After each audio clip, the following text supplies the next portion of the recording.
Hello students, in this video I Abhay Kumar going to discuss important assertion region objective questions with answers of the chapter 7 alternating current AC of class 12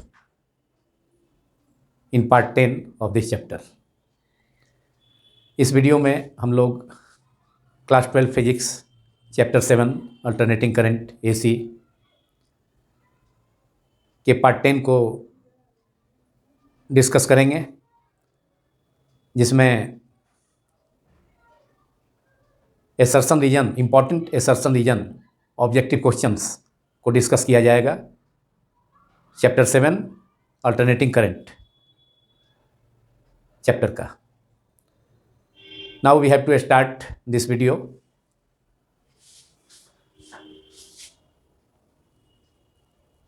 Choose the correct options in the following questions. Out of the given options, 4 options: A, both assertion A and region R are true and R region is the correct explanation of assertion A. Option B, both assertion A and region R are true but region R is not the correct explanation of assertion A. Option C, assertion A is true but R is false, region is false. And D, both A, assertion A and region R are false. Now question number 1, assertion is assertion abbreviated as capital A. assertion को capital A symbol से denote किया गया है. And alternating current AC does not show any magnetic effect. Region R is alternating current does not vary with time. In this question number 1, both assertion and region are wrong because like DC current, alternating current also exhibits magnetic effect, but its magnitude and direction continuously change with time. So assertion is wrong. And region, alternating current does not vary with time. We know that alternating current continuously varies in magnitude as well as its direction alternately. So both assertion and region are wrong because region is alternating current does not vary with time. Alternating current time के साथ vary नहीं करता है, जबकि alternating current time के साथ vary करता है कंटिन्यूसली. और अल्टरनेटिंग करंट भी असर्शन में था कि alternating current AC does not show any magnetic effect. तो DC current magnetic effects produce करता है.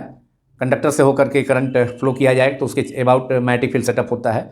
और एसी करंट भी अगर फ्लो कराया जाए कंडक्टर से होकर के तो मैग्नेटिक इफेक्ट प्रोड्यूस होगा, लेकिन इसका मैग्नीट्यूड तथा डायरेक्शन टाइम के साथ कंटिन्यूसली चेंज करता है.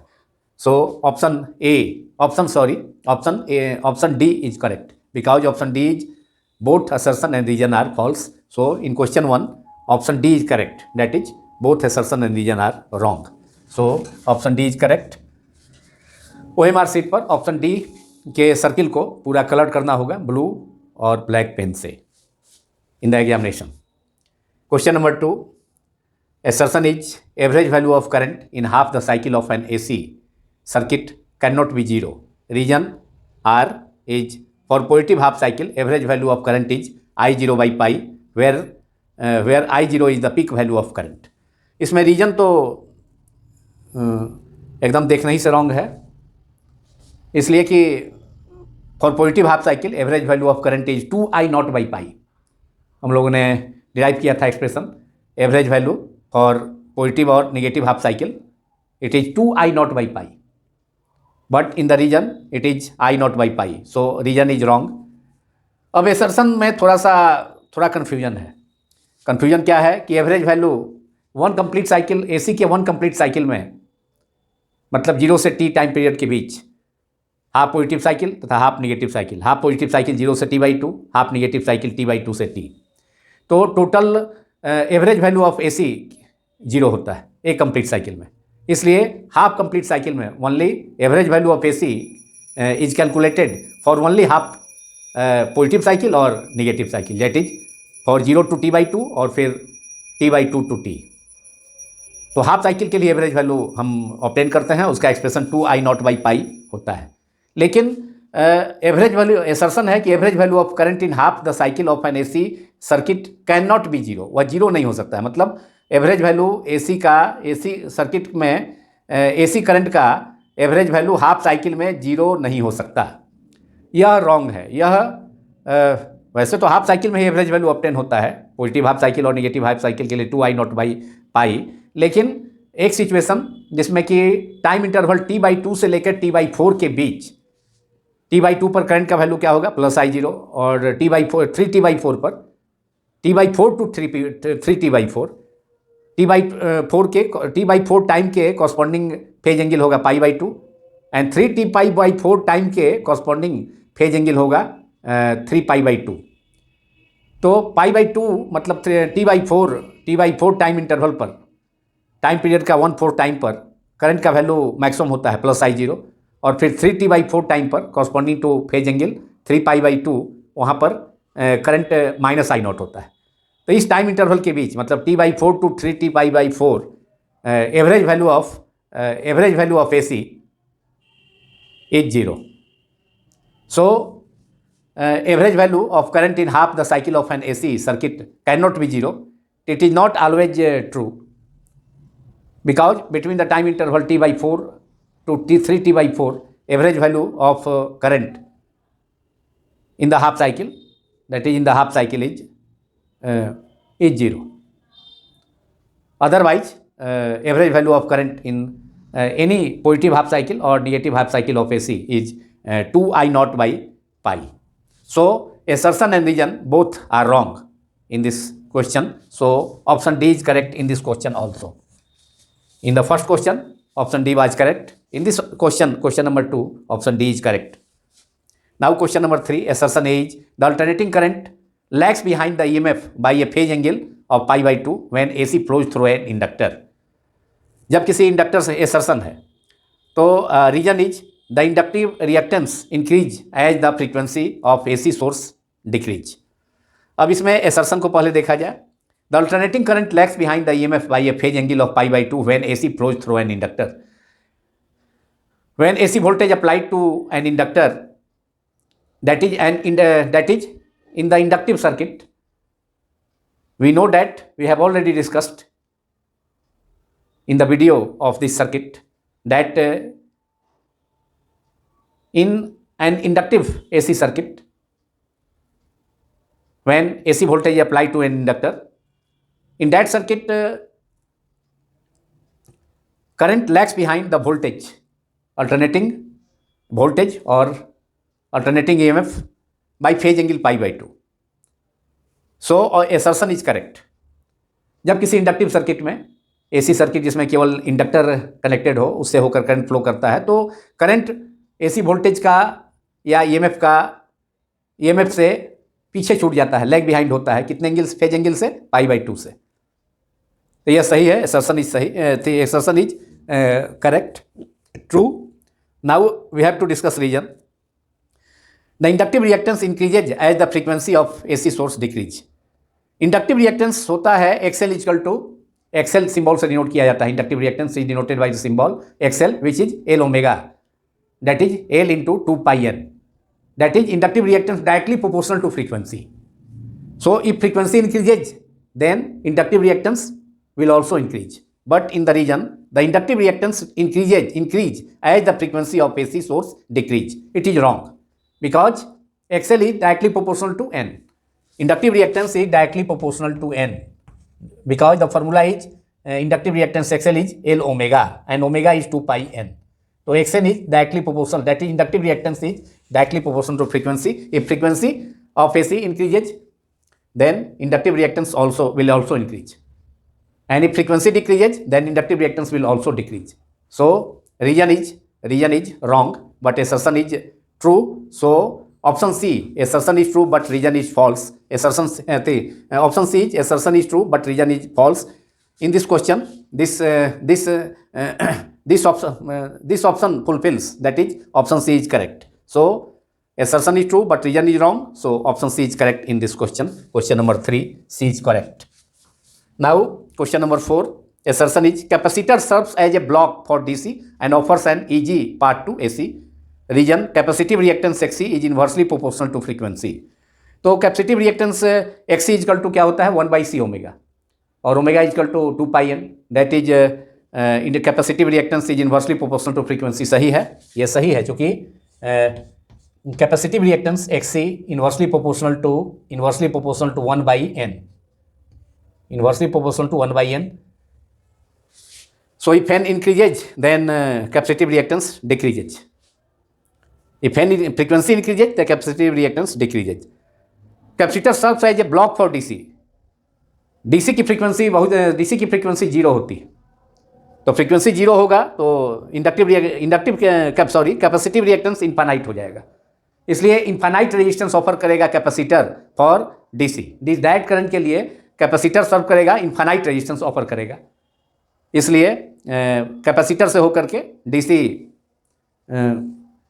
DC पास नहीं कर सकता है, it is very difficult to pass.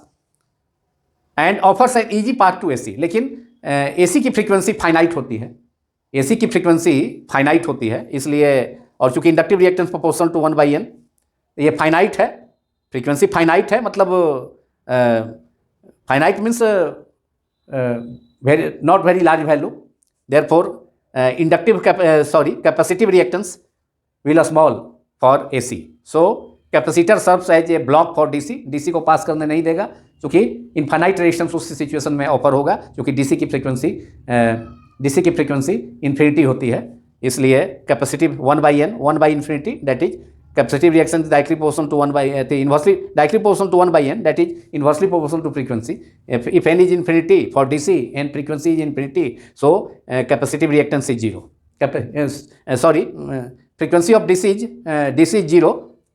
Frequency of DC is 0. So capacitive reactance XC will infinite. So capacitor serves as a block for a DC को पास होने नहीं देगा. इसलिए कि कैपेसिटर DC के लिए इनफाइनाइट रेजिस्टेंस ऑफर करेगा क्योंकि DC की फ्रीक्वेंसी 0 होती है, तो इसलिए इनफाइनाइट कैपेसिटिव रिएक्टेंस हो जाएगा. इसलिए DC को ब्लॉक करेगा कैपेसिटर, लेकिन AC को पास कराएगा क्योंकि AC की फ्रीक्वेंसी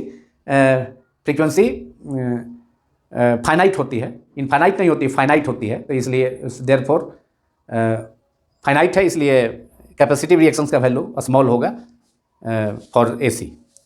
और so assertion is correct and true. And reason capacitive reactance XC is inversely proportional to frequency. ये तो करेक्ट है ही, और इसी कारण से XC पर इनवर्सली प्रोपोर्शनल टू फ्रीक्वेंसी, और इसी कारण से कैपेसिटर DC को ब्लॉक करता है क्योंकि DC की फ्रीक्वेंसी 0 है, तो इनफाइनाइट कैपेसिटिव रिएक्टेंस ऑफर करेगा कैपेसिटर, जबकि AC की फ्रीक्वेंसी फाइनाइट होती है. इसलिए वेरी स्मॉल रेजिस्टेंस ऑफर करेगा कैपेसिटर AC को पास कराने में. तो इसलिए AC के लिए AG पाथ होगा, AC को अलाउ करेगा कैपेसिटर, जबकि DC को ब्लॉक करेगा.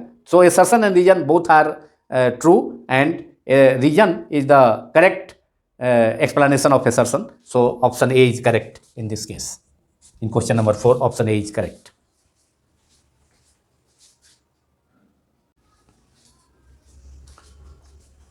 Now assertion reason question number 5 of chapter 7 alternating current of class 12.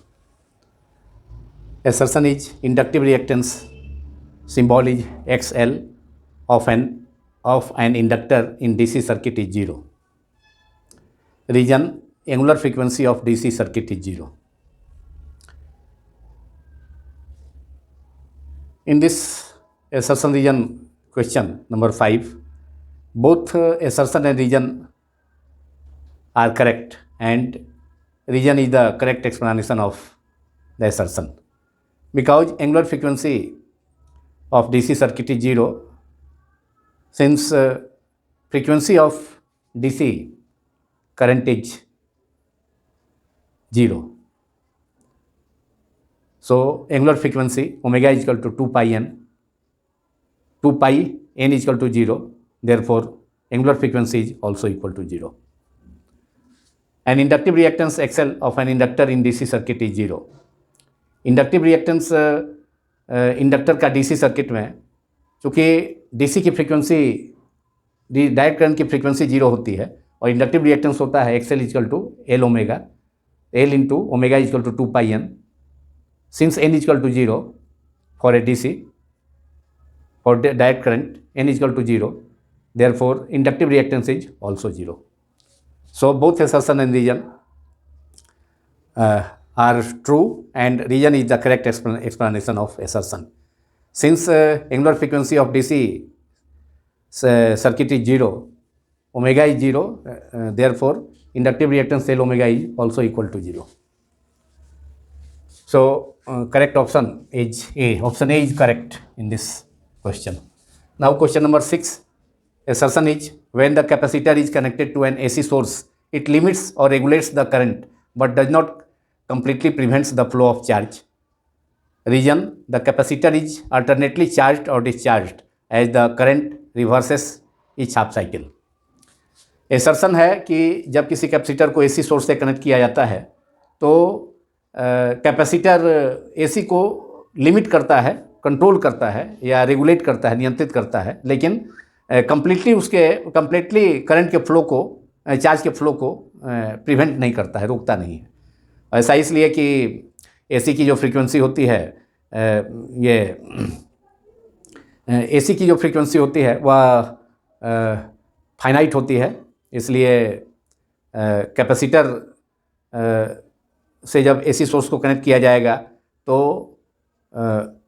Charge को कैपेसिटर चार्ज को अलाउ करेगा, करंट को अलाउ करेगा, क्योंकि इंडक्टिव रिएक्टेंस का वैल्यू स्मॉल होता है उस सिचुएशन में। और रीजन है the capacitor is alternately charge और discharge as the current reverses each cycle. और एसी करंट चूँकि ईच साइकिल के बाद ईच हाफ साइकिल के बाद उसका डायरेक्शन रिवर्स हो जाता है और मैग्नीट्यूड भी चेंज होता है, तो वैसी स्थिति में कैपेसिटर चार्ज भी होता है और फिर डिस्चार्ज भी होता है। तो इस प्रकार वह कैपेसिटर एसी को रेगुलेट करता है लेकिन उसको कंप्लीटली स्टॉप नहीं करता है। So both assertion and reason in question number 6 are correct and are true, and reason is the correct explanation of assertion. So option A is correct in this question. Now question number 7. Assertion is, in series LCR circuit the resonance occurs at one frequency only, at only one frequency, which is called resonant frequency.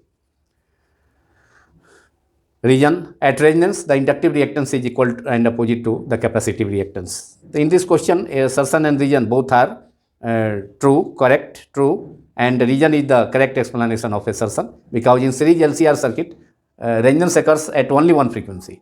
Series LCR circuit में resonance केवल एक ही frequency पर अकर होता है। वह frequency क्या है? Resonant frequency, resonant angular frequency, जिसे ओमेगा 0 और ओमेगा आर सिंबल से डिनोट किया जाता है। Resonant angular frequency denoted by symbol omega nought और ओमेगा आर, और उसी फ्रीक्वेंसी पर करंट का LCR सर्किट में रेजोनेंस अकर होता है, मीन्स करंट का मैग्नीट्यूड, करंट का वैल्यू मैक्सिमम हो जाता है LCR सीरीज सर्किट में।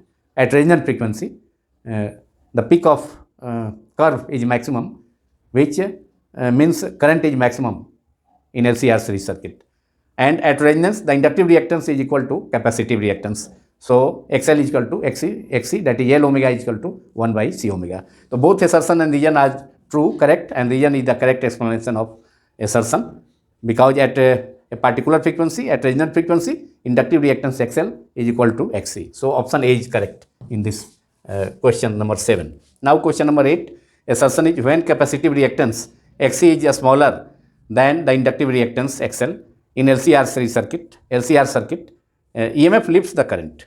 Reason, the phase angle is the angle between, phase angle phi is the angle between the alternating EMF and alternating current of the circuit. Reason is correct. The phase angle is the angle between the alternating EMF or alternating voltage and alternating current. V और I, V and I, alternating voltage V या alternating EMF capital E और small e और alternating current I के बीच का angle ही phase angle है, कहलाता है phase angle. So reason is correct. अब now assertion, when capacitive reactance XC is smaller than the inductive reactance XL, that is inductive reactance symbol XL, capacitive reactance XC in LCR circuit, EMF leads the current. We know that tan phi phase formula है phase angle के लिए, tan phi equals to XL minus XC, XL upon XC, that is XL minus XC. XL is L omega, XC is 1 by C omega upon R. Tan phi is equal to XL minus XC upon R. If XL is greater than XC, if XL is greater than XC, then or XC is smaller than the inductive reactance, that is XL. XC is smaller than XL, that means XL is greater than XC. So XL minus XC is positive in this case, and therefore we have tan phi is positive, and tan phi positive होगा, it means between 0 to pi by 2, पाई का value 0 to pi by 2 के बीच होगा positive होने से, और इसलिए वैसी स्थिति में EMF लीड करेगा करंट से. सो assertion and reason both are true, both are correct, but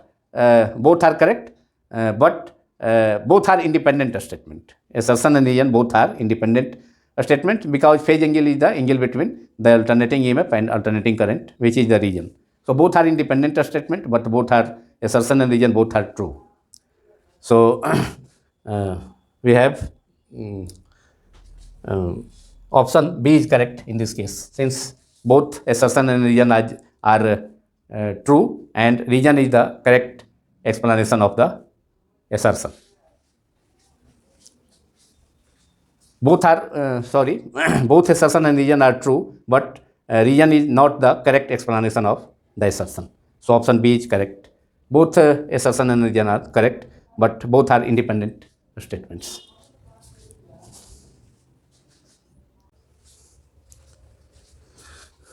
Now question number 9, assertion reason question. Assertion is at resonance power of LCR series circuit is 0. Reason at resonance XL is greater than XC, that is inductive reactance XL, symbol of inductive reactance is XL, and symbol of capacitive reactance is XC. In this question number 9, both assertion and reason are wrong, because at resonance current in LCR series circuit is maximum. Resonance के case में LCR series circuit में current का value maximum होता है, और power का formula होता है power is equal to I²R. तो करंट जब मैक्सिमम है I max²R, तो पावर भी मैक्सिमम होगा. पावर 0 होने का कोई क्वेश्चन ही नहीं है. So at resonance power of LCR series circuit is 0, but assertion is at resonance power of LCR series circuit is 0. assertion में है कि रेजोनेंस LCR सर्किट में रेजोनेंस की स्थिति में सिचुएशन में पावर LCR सीरीज सर्किट का पावर 0 होगा, जबकि पावर मैक्सिमम होना चाहिए. So assertion is wrong, and reason is also wrong, because at resonance XL is equal to XC. At resonance in LCR series circuit inductive reactance that is XL is equal to capacitive reactance that is XC. So both assertion and reason are wrong. So option D is correct. Option D में है कि दोनों assertion और reason दोनों wrong हैं. Therefore correct answer is option D. Option D सही है, इसमें दोनों assertion reason wrong है. Now question number 10, assertion is average power in an AC circuit is given by P is equal to I square RMS multiplied by R. Reason, in one full cycle net power is dissipated not only in a resistor. In this question number 10, assertion is correct, true, because average power in an AC circuit is given by P is equal to I square RMS into R. यह power का formula है, सही है, it is true, but reason is not true, it is wrong, because in one complete cycle of AC, net power supplied by AC source is only dissipated. Net power supplied or average power supplied to a resistor is supplied only to a resistor. Net power is dissipated only in a resistor, not in capacitor or inductor. Because in a case of inductive AC circuit, phase angle between voltage and current is pi by 2, So average power is V RMS into I RMS into cos phi, that is cos pi by 2 in case of an inductive circuit or capacitive circuit. Phase angle between voltage and current is 0. किसी भी inductive circuit जिसमें AC circuit जिससे AC supply voltage, AC circuit जिसमें inductor केवल हो या capacitor हो, तो उसमें वोल्टेज तथा करंट के बीच फेज एंगल पाई बाई 2 हो जाता है. और फार्मूला एवरेज पावर का P average equal to V R M S into I R M S into cos pi, तो cos pi by 2 that is 90 degree. And even in L C R circuit inductive reactance at resonance, inductive reactance is equal to capacitive reactance, L omega is equal to C 1 by C omega. Therefore only power is dissipated in resistor in LCR circuit also. So in one full cycle net power is dissipated only in a resistor, So here the region is in one full cycle net power is dissipated not only in a resistor. अगर ये रहता कि net power is dissipated only in A register, तो ये correct होता, reason भी correct होता. लेकिन यहाँ पर not net power is dissipated not only in A register, मतलब रजिस्टर को केवल रजिस्टर में ही नेट पावर डेसिपेट नहीं होता है और अदर कंपोनेंट्स में भी होता है, जो कि सही नहीं है. So assertion is true but reason is false.